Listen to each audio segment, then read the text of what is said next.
Yo,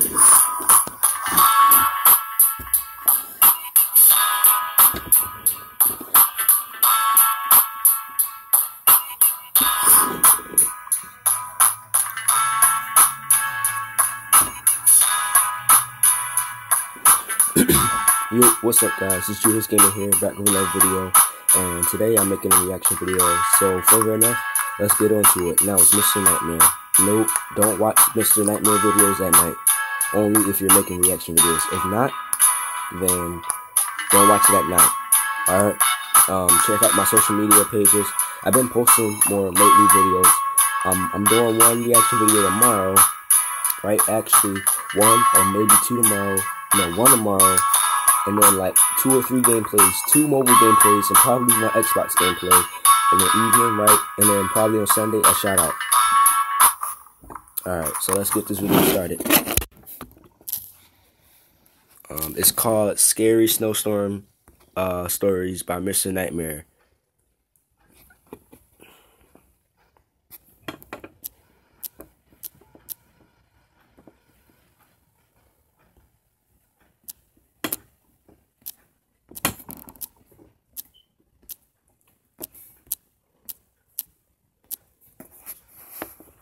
Hold up, let me switch the lighter. Actually, turn the video up. Alright, so here we go. What are you guys playing? You guys got 10 seconds to grab y'all snacks, grab y'all cuddle buddies. You know this reaction video is going to be quite long. Some say the Legend 27 is the first Game of War player ever, born from fire. I heard the Legend 27 can hurl a boulder further than a catapult. I heard the Legend 27 wants to put this right here so that way y'all can be able to see me. Alright, I know it's kind of close up to me, but it's like it's good where you can see my face because sometimes my neck can get a little dim. Alright, so you got like a 25 seconds to get y'all snacks because, or like probably 10 because of the advertisement. The Legend 27 has captured my hero. Mine too. Alright. Aw, you guys, I'm sure it's not that bad. You have no idea what just happened. I might have some idea.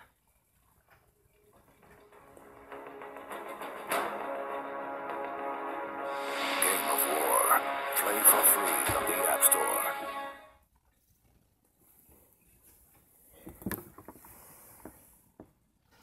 Alright, let's go. Oh yeah, before this video starts, I just want to say the reason why I'm doing snowstorms because I noticed like coming up is going to be snow, but it doesn't mean something bad is going to happen. It's just by Mr. Nightmare. He says they're true. Most of them are fake, but some of them are true. So let's get this video started. My name is Ethan, and I'm a photographer. I took a trip last year with my wife to the Colorado mountains for an art project. My wife is also an avid skier, so she talked me into adding skiing into the trip. We had the option to book a room at a ski resort or rent out a private log cabin. The second one seemed more romantic, so I picked that one. Plus, it didn't hurt that it was cheaper. The cabin was nothing luxurious or anything. It was a single-floor, 4-room little thing. A 2-person bedroom, a small living room, a kitchen, and a bathroom. It may have been small, but the actual idea of being secluded in a warm log cabin during a blizzard was amazing. However, the storm was interfering with the cable signal, so we didn't have much to do this one particular evening. The cabin sounds nice. It was just starting to get dark out at this point, but there was still a decent amount of light outside, so I thought it would be perfect for getting a few shots and videos in the... I mean, what he's saying right there, that's not really creepy. I'm just saying, a log cabin for like winter and stuff, that's nice. Instead of getting a creepy resort or a place that you don't know, if you get a log cabin, you would be good. That's smart though, a log cabin, man. Look, it's the thing, it's a log cabin, right? It's warm inside, right? The porch, right? The front, back. But like, it's a small 1 floor, 4 bedrooms, 1 bathroom, 1 living room, 1 kitchen, and a 1 room for like 2 people. That's nice log cabin. Blizzard for backgrounds and wallpapers. I told my wife I'd be back within 10 minutes and slipped on my boots and coat. The moment I stepped outside and shut the door, I noticed footsteps leading up to the door in the snow that had blown under the wooden awning. I could see the prints doubled, as whoever left them there turned and went the opposite direction. I was freaked the fuck out, but I wasn't about to go inside and scare my wife. I decided to give in to my curiosity and followed the prints to the right side of the cabin. Right away, I noticed that they led to the bedroom window. My heart froze in fear when I saw this. I could see my wife sitting on the bed using her iPad. She noticed me, and I waved. She laughed. I continued to follow the footprints around the cabin to the other side. They led to the living room window on the other side. Someone was stalking us, but how long ago was the question? I found myself standing there for a good minute asking myself if I should follow the footprints anymore. For whatever reason, I decided I would. They were now leading away from the cabin. I knew I was following the prints to where this person was going, not coming from, simply by the boot marks. I followed the prints away from the opening and into the trees. That was where I saw him. A man wearing a black coat facing a tree, slouched down looking at the ground. He was still as a statue, and I could see the snow piling up on his hood and shoulders. I froze in my tracks, trying not to make a sound. I would have thought to ask him if he needed help otherwise, but this guy was just standing there, not doing anything, like some kind of deranged freak. I started to gradually move backwards without even turning around, making sure this man didn't turn around or notice me. When I got at a visual distance, I turned around and stomped through the snow back to the cabin. When I slammed the door shut, my wife came over to see what was wrong. I saw worry in her eyes. I guess she saw the worry in mine. She knew I saw something, and after a few minutes of harassment, I finally told her what I saw. She immediately started packing her things, telling me we're leaving right away. I told her no, we're not going anywhere. I would not get a refund for leaving early, and I wasn't about to up and leave just because some weird guy was walking around outside. She made a point of locking both locks on the door and making sure all of the windows were sealed shut. For the rest of the night, we read stuff on our iPads. I reviewed the pictures and videos I had taken so far. We turned out the lights early, as there wasn't much else to do. What if he's still out there? I remember my wife asking me. There's no way he's still out there, I then assured her. Listening to the wind blowing outside, along with the small flakes of snow hitting the windows, was strangely relaxing, and I knew I'd be able to fall asleep quickly. Except if it wasn't for the knock at the bedroom window. We were both still awake, and we both knew it was a knock from a person. I ushered my wife out of bed and out into the living room without turning on any lights. There was nothing to use as a weapon whatsoever. Our only option was to run before something might happen. Better carry that shotgun. I told my wife we'd have to forget our luggage and make a dash for the Jeep. Leave you alone. What you say? We slipped on our boots and coats in the dark in a matter of seconds, and when we heard a knock at the living room window from the opposite side of our car, we took that opportunity to run. I pressed the unlock button, so grateful I chose to have remote locks on my Wrangler, and we hopped in. The car started with ease, and as soon as the headlights flashed on, the man was standing facing the log cabin on our side now. Not a window, just facing the wall of the cabin in the same position I had seen him in earlier, as if he were hiding his face. We drove to the nearby ski resort without much trouble in the Jeep. We stayed there for the night and went back the next day to the log cabin to collect our things we left behind. He wasn't there.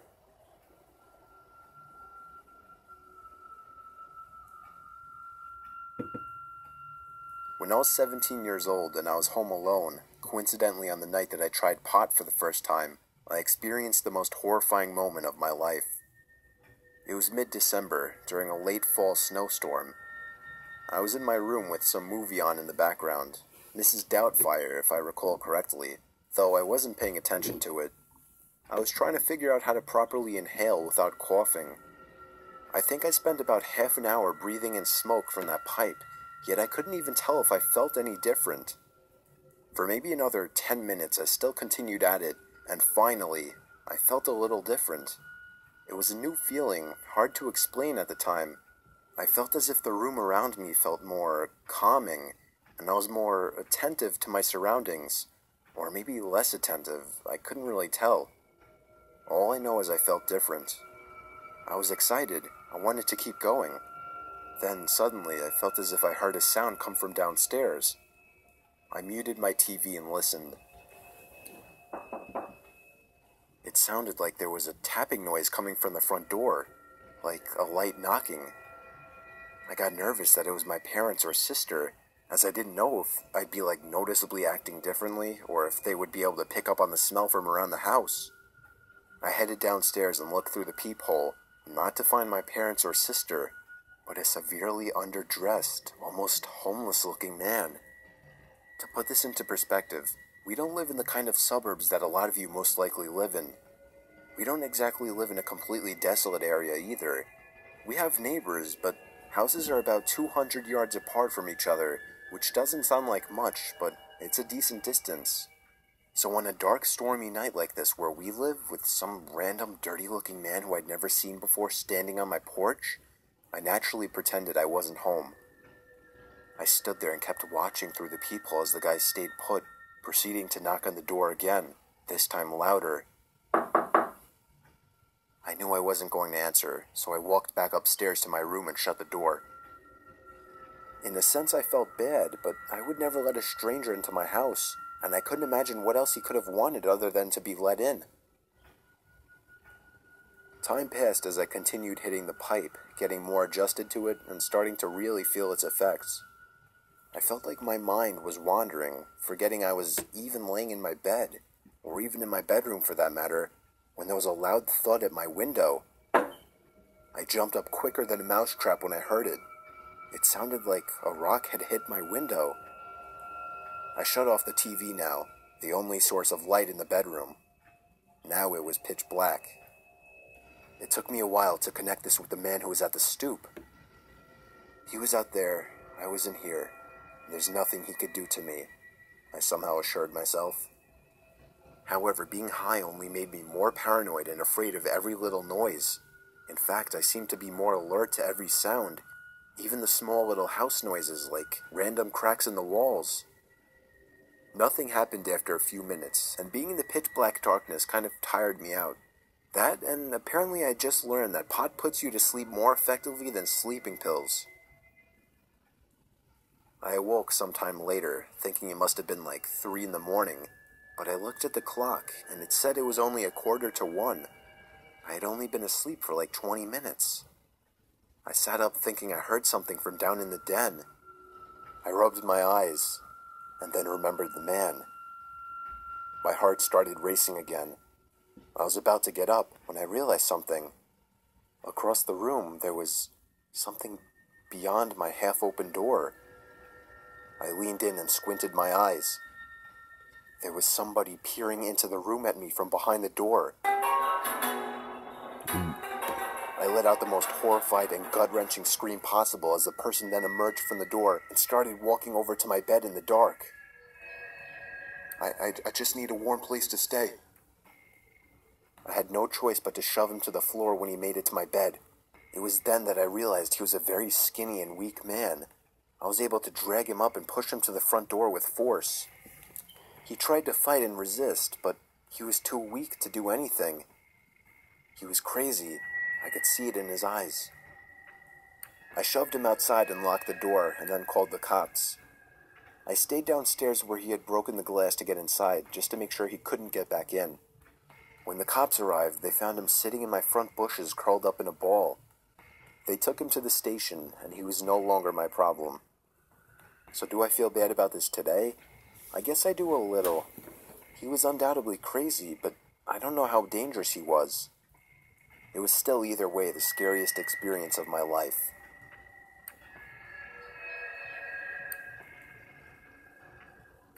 When I was younger, me and my friends would always have big manhunt games in the snow. This one January night when we were 13 and there was this crazy blizzard going on, we continued our tradition. We had a group of 6 people playing, 3 on each team. The game was more or less tag, but it involved hiding and running to an assigned safe point, which for us was the front stoop. It was fun in the summer, but the snow only made it so much better, what with the snow adding as a hiding and slowing down factor, hunting down footprints, and even using snowballs as weapons to slow down chasers. It was the most fun game of our childhoods. Until this particular year, things turned pretty bad. It was our turn to hide. I'll give you the names of my teammates to make things more easy to follow. Dan and Christian. Dan hopped the fence to someone's backyard on the other side of the block, which wasn't really cheating as we had no limits with this game. Christian jumped on top of my other friend's shed in the backyard and hid behind the sloped roof. I thought I'd be sneaky and started running all around the backyard to create a seemingly endless trail of footprints. When our friends from the other side of the house announced that they were coming, I had to think quickly. I did something that wasn't too pleasant. First, I signaled for Christian atop the roof to run if I were to run myself, and then I hopped in the bushes and lay flat in the snow. Two of the others entered the backyard and started analyzing the crazy footprint path I created. I knew it would lead to me though, so I had to be ready to run if they got close. They were getting closer to the bushes I was hiding in, so Christian jumped down from the shed into the snow and darted for the front lawn. The two chased after him in both directions. I knew the stoop would be guarded right now, so I took this opportunity to better hide myself. I decided to follow Dan's approach and hopped onto the roof of the shed, then over the fence to that backyard on the other side of the block. I didn't see Dan anywhere though. I looked for his footprints, but quickly found some other kind of tracks in the snow. By the fence were a few boot marks from where Dan must have landed, but then quickly the marks turned to a steady trail of something being pushed or dragged through the snow. That's a red flag. I followed the trail to the back door right there. of the pitch black house, and then it stopped. I quickly put two and two together, and my heart sank. I turned and headed back for the fence to hop over and call for my friend's parents, but about halfway across the yard, I heard the sliding door to the house open, and someone wearing a black coat with a hood covering their face emerged and started stomping over to me. I screamed like a girl as I pulled myself up over the fence, just barely making it before he could grab my legs. All my friends came running into the backyard. Then shortly after, my friend's parents came out the back door. I told them what happened, and the mom phoned the police, while the dad stormed to the other side of the block with a gun and knocked on the door. Get that shotgun. There was no answer, so he let himself in as we watched. The door was unlocked. He had us wait outside, and within a few minutes, came out with Dan in his arms. He was knocked out. His face looked red and wounded, as if he were hit in the face by a shovel or something. There was no car in the driveway, indicating the guy left when I escaped his yard. He never returned to his house, and I'm pretty sure he's still wanted by police to this day. It just goes to show, anybody out there, even your next door neighbor, may be a predator, just waiting for an opportunity to strike.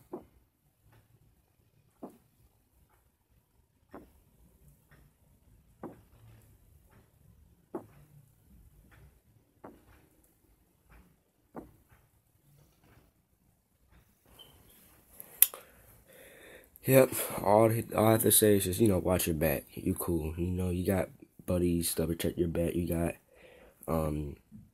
got squads and buddies to protect your back. You're fine.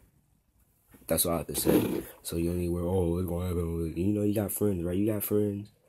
People who actually protect your back, help you from a predator or someone crazy. Or a predator out there who's trying to hurt you, trying to come at you. You got people to fight, help you out. So you don't need to be scared, though. But that was really scary. Of the top 4 stories of Scary Snowstorms, or 3 terrifying true stories of true stories that took place during snowstorms. So that's like crazy though.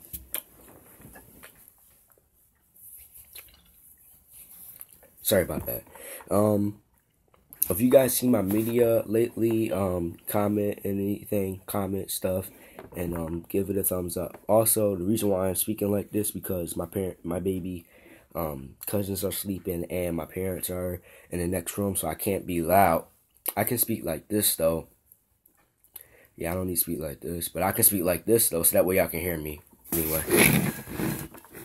there we go. That's good lighting right there. Jeez, I mean, that lighting that I had, it was alright though. I might get the brightness quality up for my videos now. So for my reaction videos, I'm actually going to do better on it. So coming up this weekend, Alright, so this is a reaction video I made, right? Of Mr. Nightmare, right? So after this, one more reaction video on the truth of Chuck E. Cheese's and 3 scary subway stories. And then, right? So then after that, I'm going to do 2 gameplays on my phone, like Beat Stumper and Geometry Dash, or Subway Surfers. So one or either or. For number 1, I definitely know I'm doing Beat Stumper and Geometry Dash, or Subway Surfers, or not that. Yeah, Geometry Dash Meltdown. So I'm doing that for my gameplays. And then for Xbox, you know, because Xbox I have a lot of games and stuff. And most of the games I play, I keep beside my Xbox. So I put, my Xbox is right here, right? So my games are right here, and my games are right here. And the controllers are in my drawer. So that way I can pull it out, plug it in the socket, and play games.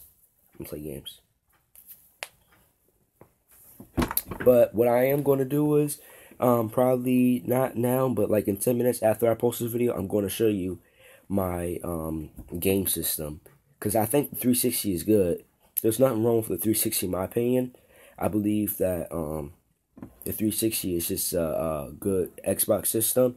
You know, you have Xbox Live, you can go on YouTube, Netflix, you can play games, play with friends, join online parties, Xbox online parties. You can have settings, do anything, delete any files that you don't want. You can record games on your Xbox. There's something called an Elgato that costs like $200, and it's like a gameplay. So once you record that, you plug that into your computer and record. But most people who don't want to use an Elgato, what they would do, they would use a video camera or their phone, right? And say if this is their TV, right? And this is like a desk or something, right? And the Xbox is on their game, right? On their drawer, right? So what they would do, they get something like blocks or something, or like get something to hold their camera, right? And they put it up, facing the TV, so that way, your viewers can see your gameplay. They'll be facing the TV and they will be out of view, but they'll be talking. They'll be talking clearly, so that way you can hear them. So the camera will be facing the TV, and they will actually talk behind in the background, so that way you can hear them. Sometimes they will talk, or sometimes they have a face camera where they can record and then edit it, and then record again, so that way facing the TV, so that way they can edit it and upload to YouTube. So my choices I'm doing 2 reaction videos on the real truth behind Chucky, 3 true stories of scary subways. Then I'm doing one gameplay on my phone, and I'm doing another gameplay on my phone, and I'm doing 1 Xbox gameplay, and I'm doing a vlog. But after this upload, I'm going to show you a video of what game system I have. And for the Wii I talked about, I'm going to trade in the Wii probably tomorrow. Tomorrow I'm going to trade in the Wii and get something else. I'm done with the Wii. I had the Wii for 7 years. The Xbox 360 is not wrong with that. I had that for 2 years and it's still good. But the Wii, I just had it for 7 years. I want to get something else now. You know, sometimes people are like, oh no, keep that. I mean, if you guys want to get something you want, get what you want. I don't want to keep stuff all the time, and it's getting old and old and old. Sometimes you gotta get new stuff. You can't keep stuff forever. That's all I have to say. You know what I mean? So, like, I got the Wii. I had the Wii for 7 years since I was in 4th grade, and I'm in 9th grade now. That's like 5 years. I had the Wii for 5 years, but I had the Xbox for 2. So what I'm gonna do is I'm gonna get the Wii U, so that way I can have something different and multiplayer. All right, I can use the Wii U, the thing where you hold it at, or when I go in the main menu, instead of using the Wii, I can use the Wii U to play games and stuff. So that way I don't need to have extra remotes. I can just use the Wii U and get the games that says, like, buy a game that says Wii U, buy a game like Sonic Dash Wii U or Wii Resort Wii U. They gotta say Wii U. If you had the Wii U, you can't use a Wii game. You need the Wii U. Sorry for stuttering. But what I'm trying to say, my point is, if you have a Wii game system, right, and you buying a Wii U, you can't use it because you had the Wii U. Sorry for stuttering. So that's basically it of my reaction video. Check out my social media. I'm going to put it down in the description below. Add me on Xbox 2, add me on Snapchat, Facebook, and Instagram, Google+. And view me on YouTube Gaming for live. You know, I got that for mobile. I can get that on my tablet too. I just need to sign in. But I don't feel like signing in because I don't really use my tablet that much though. But I guarantee y'all, or I'm telling y'all what I am getting is I'm getting 2 new games for Christmas, 2K17, FIFA 17, because my parents got me 2 video games last Christmas, right? I know I'm trading my Wii for something else, so I'm not going to have my Wii no more. I'm going to show you how the Wii looks like. I'm not going to have the Wii, I'm going to have the Xbox, so I'm trading in my Wii. I have my tablet. I'm getting a new laptop, and that's basically it. I have a new video camera, but that's basically it. So I'm going to make a video of all my electronic devices besides my phone so that way y'all can see what I actually use. So I love you guys. Stay cool. Stay awesome. I hope you guys had a nice day of school and a week too. You know, I'm making videos tomorrow. 2 reaction videos, 3 gameplays, 1 vlog, and a video after this. So I hope you guys have a nice break. This is 16, 17. So like 5 days till Christmas and Christmas Eve. So all I have to say, I hope you guys, y'all want it. If you guys did, that's good. I want you guys to have a nice Christmas. Enjoy what you got. You know, don't keep on stuff too long. I'm not like that. And I have it for years and it get old and broken. It's like, what's the point of you keep using it if it's broken? Oh, get a new one, man. Exactly. You always want to get money. When people are like, oh, I don't got no money, dog. Or I don't know. I don't got no money. Then they the ones who don't got no money. But if you do, use your opportunity to get what you want, to buy what you want. So that way you be like, oh, I don't got it. Well, I got it. And you just say no. Because they don't want to share. So that's all I have to say. Stay cool. Stay awesome. I'm doing more videos coming up. So stay tuned. Probably like 5 videos coming up. 1 video after this for like a little special. Right? And then after this, what I'm going to do is after this, it's going to be 2 reaction videos, 3 gameplays, and 1 vlog, Christmas vlog or vlog. And I might squeeze in a shout out, but not really because I went on the YouTube and there's no need for a shout out on my channel. Not yet. It's when I just decide to. So guys, I love you guys. Stay awesome. And more Mr. Nightmare reaction videos coming up, so don't go away. And peace out.